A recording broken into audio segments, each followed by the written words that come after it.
আসসালামু আলাইকুম, কেমন আছেন সবাই? আলহামদুলিল্লাহ আমি ভালো আছি আপনাদের দোয়াতে। তো চিটাগাং গিয়েছিলাম বিয়ের দাওয়াতে। তো হুট করে সিদ্ধান্ত নিলাম যে আমরা পতেঙ্গা যাব। পতেঙ্গা আমি কখনো যাই নাই।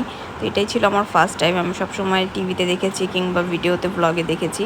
তো এবার হচ্ছে সামনাসামনি খুব কাছাকাছি যে আর কি দেখার আর কি সৌভাগ্য হয়েছে। যদিও আমরা যেতে যেতে সন্ধ্যা হয়ে গেছিলো, যদিও শীতের মুহূর্ত ছিল। শীতের সময় এমনি বিকাল হলেই অনেক রাত মনে হয়। তারপরে দেখা গেছে যে আমরা রাতে যাওয়াতে অনেক কিছুই দেখতে পারি নাই। জাস্ট রাতের বেলা স্পিড বোটগুলোকে এখানে পার্ক করে রেখেছিল, ওইগুলোই দেখেছি।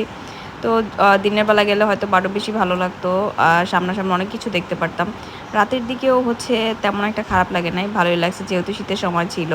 আর এখানে গিয়ে আমরা একটু নৌকায় উঠেছিলাম। তো মোটামুটি ভালোই কেটেছে। আর ছোটোখাটো হলেও ভালোই। পতেঙ্গা যেটা রাস্তার ধারে অনেক খাবার-টাবার, তারপরে হচ্ছে অনেক ধরনের জিনিসপত্র ছিল। দেন হচ্ছে কক্সবাজারের মতো ছোটোখাটো একটা মানে মার্কেটের মতো ছিল, যেখানে শুটকি, তারপরে হচ্ছে অনেক ধরনের জিনিসপত্র বেচাকেনা করতেছিল। তো শীতে আমাদের অবস্থা এত খারাপ হয়ে গিয়েছিল, একদম অবস্থা একদম বেশি খারাপ হয়ে গেছিলো। প্রচণ্ড ঠান্ডা। তারপরে হচ্ছে আমরা গিয়েছিলাম সিএনজিতে। তো সিএনজিতে যেতে যেতে আমাদের একদম মানে যেখানে আমাদের বাসা তার থেকে আরও অনেক বেশি দূরে ছিল।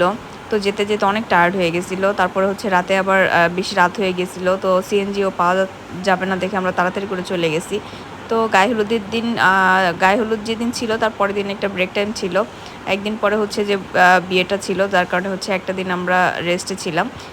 তো বিকালবেলা হুট করে আমরা বের হয়ে গেছি যে যাব বা কোথায় যাব জানি না। দেন উইদাউট ডিসিশনে হচ্ছে আমরা পতেঙ্গায় গেছি। তো রাতের ওয়েদারটা কেমন লাগলো অবশ্যই জানাবেন। অ্যাকচুয়ালি ভিডিওতে তেমন একটা উপভোগ করা যায় না, বাট ওখানে গেলে অনেক ভালো লাগতো হলে। তো শীতের সময় আসলে ঘুরতে মজাই আলাদা। গরমের সময় গেলে সবসময় অস্থির লাগে, বাট শীতের সময় গেলে শীতের সময় অ্যাকচুয়ালি এজন্যই বলা হয় যে শীতের সময় হচ্ছে যে ঘোরার উপযুক্ত সময়। তো আমরাও হচ্ছে এই যে সবাই মিলে বোটে উঠতেছিলাম। যদিও ফাতিহা শুজ পরা ছিল, যার কারণে ও বেশি একটা পানি করে নাই। তারপর হচ্ছে আমি আবার শুজটা খুলে দিছি, কারণ এটা হচ্ছে ফাতিহার ফার্স্ট হচ্ছে দূরে কোথাও ভ্রমণ আর ফার্স্ট সমুদ্র দেখা। তো ও হচ্ছে রাত দেখে তেমন একটা এনজয় করতে পারে নাই। আর আমরা হচ্ছে যে খুব অল্প সময়ের জন্য যাওয়ার কারণে তেমন একটা মানে কিছু অ্যাক্টিভিটি হয় নাই। তো ইনশাল্লাহ পরের বার গেলে অবশ্যই সময় নিয়ে যাব। দেন হচ্ছে আমরা এই নৌকাটা ভাড়া করছিলাম, তো অনেক ভয় লাগতেছিল। কাছে আমরা একদম কাছে থেকেই যাচ্ছিলাম। তারপরও প্রচণ্ড পরিমাণ ঢেউ, অনেক ঢেউ ছিল। তো তারপরে ভয়ে আমরা নেমে গেছি, বেশিক্ষণ ছিলাম না, প্রায় ১০-১৫ মিনিটের মতো থেকে তারপর চলে আসছি। তারপর আবার দেখা গেছে আমাদের জামা কাপড়ও ভিজে যাচ্ছিলো নৌকা পর্যন্ত যাইতে যেতে। এই যে আমরা মোটামুটি সবাই হচ্ছে নৌকায় উঠছি। তো নৌকাটা এমনভাবে দুলতেছিল, আমরা সবাই ভয়ে একদম চিৎকার চেঁচামেচি শুরু করে দিছি আর কি।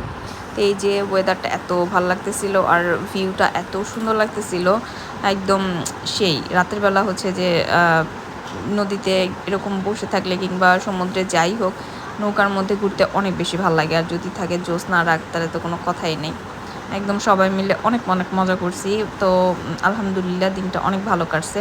তো আপনারা কে কে পতেঙ্গায় গেছেন আমাকে অবশ্যই কমেন্টসে জানাবেন, ওখানকার এক্সপিরিয়েন্সগুলো আমাকে জানাতে পারেন। আর হচ্ছে আমাদের এটা ফার্স্ট টাইম ছিল, আমাদের বলতে আমার এটা ফার্স্ট টাইম ছিল।